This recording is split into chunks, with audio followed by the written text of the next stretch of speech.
My name is Sandra Bullock, and I play Loretta Sage in Lost City. It was several years ago. It was brought to me as an actor and a producer, and I think it had been sitting on a shelf for about 7 years. And I'd read it before, a couple years before, and I was like, no, it's not my cup of tea. And then I read it again, and either life had changed and my perceptions had changed, or I was ready to do something like that. And I said, okay. Let's do it. And then I called up my friend Liza Chase and I said, you want to team up? She said, yeah. And then we got to Dana Fox, the brilliant Dana Fox, our writer, and had her delve in with us.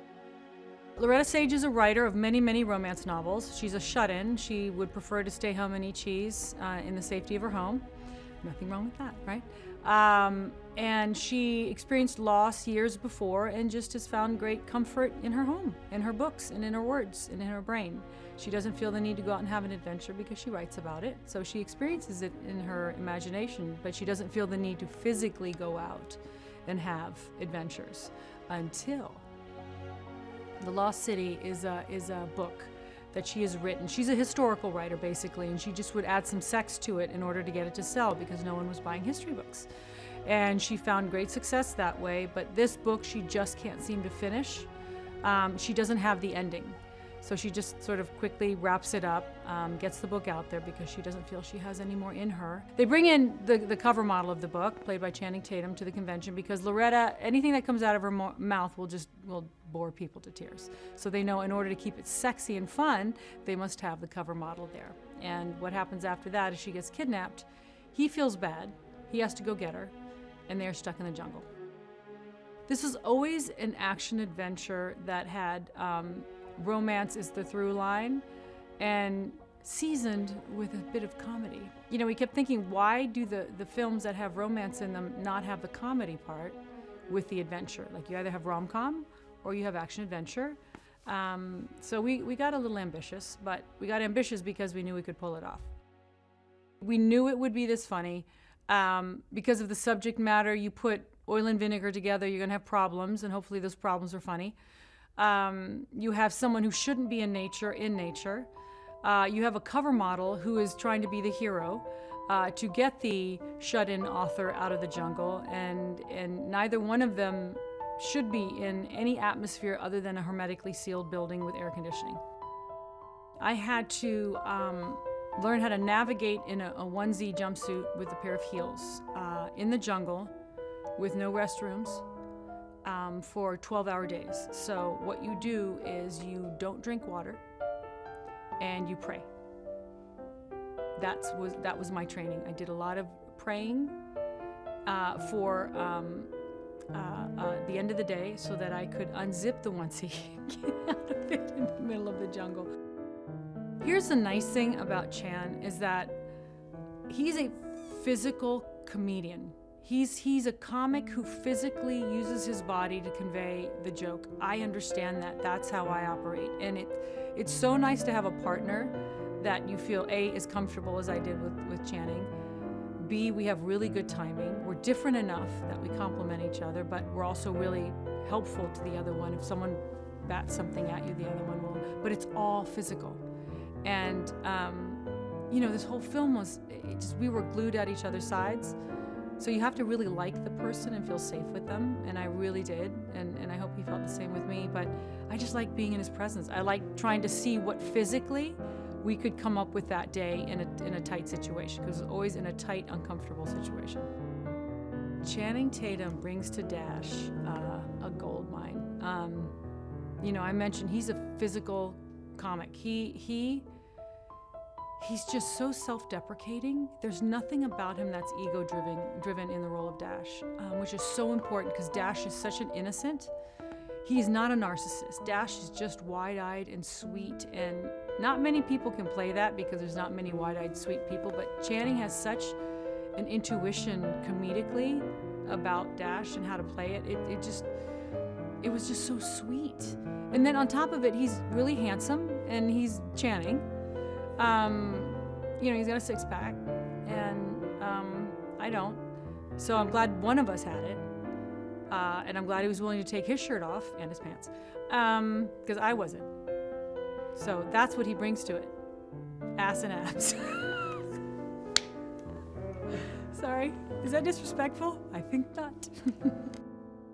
The fabulous Daniel Radcliffe plays our villain. But the brilliance of our villain is that he has to be the most affable, seductive, normal, wealthy, handsome, non-threatening villain at first. And then you slowly see him unravel. And Daniel has these piercing blue eyes. And they're either the softest, sweetest, most inviting pair of eyes. And then when he starts going nuts, his transformation into Fairfax, the evil part of Fairfax, is very creepy.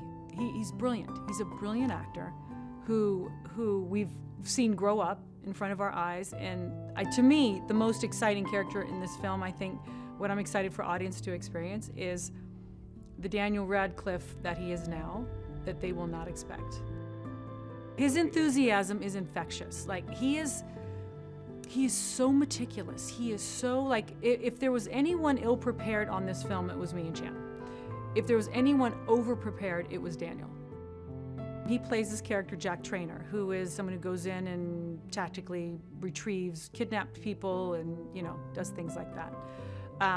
He had a very specific take on his character, very granola, very Buddhist, very a man of the earth. And when he and Chan, because they spent most of their time together, him and Chan, and they are so good together. Like, I want to see a road movie with just the two of them. And he comes in and tactically retrieves Loretta, my character, with Channing following him like a Labrador puppy, which we all do with Bradley. We all follow him. Davine's amazing. We're best friends. We've worked together for many, many years. She's the one who keeps the ball rolling. She's burning the candle at every end. She's a businesswoman who's trying to make her mark, and she has the one client that she's put all her chips on, who is just unraveling, who is not living up to her end of the deal.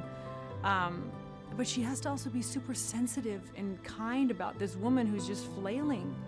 She's an aging writer who's just flailing. She just cannot get her groove. And the great thing about Davine's part is that she has to carry the energy, the urgency, and the comedy. And she does all three flawlessly. Patty, you just turn the camera on and just let her vomit out whatever she has in her head. And you are laughing, you are crying, you are shocked. I don't know how she does what she does, because she has a stream of consciousness in her comedy that can go so dark, and you find yourself laughing and you're like, is it okay to laugh? Like, she's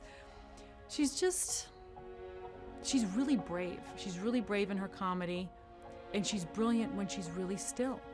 Not a lot of people can pull comedy off being super still and dry. And her and Beth together, her and Davine together, Davine's character Beth, and Patty's name is Allison. The two of them together are so good. We benefited from this really generous place, not just visually, but environmentally and emotionally. And it was an amazing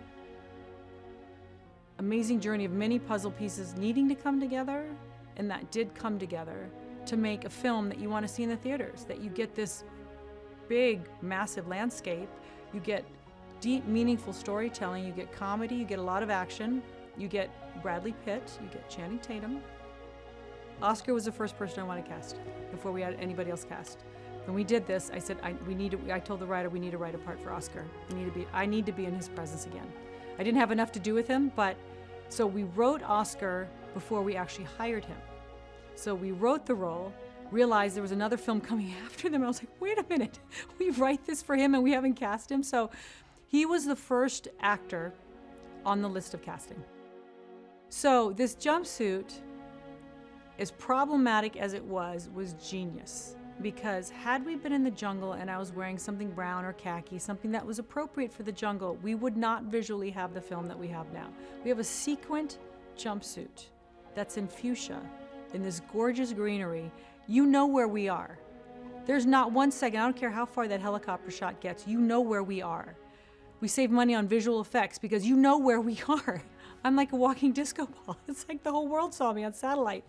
The taxing thing was it's hot. You're in a jumpsuit.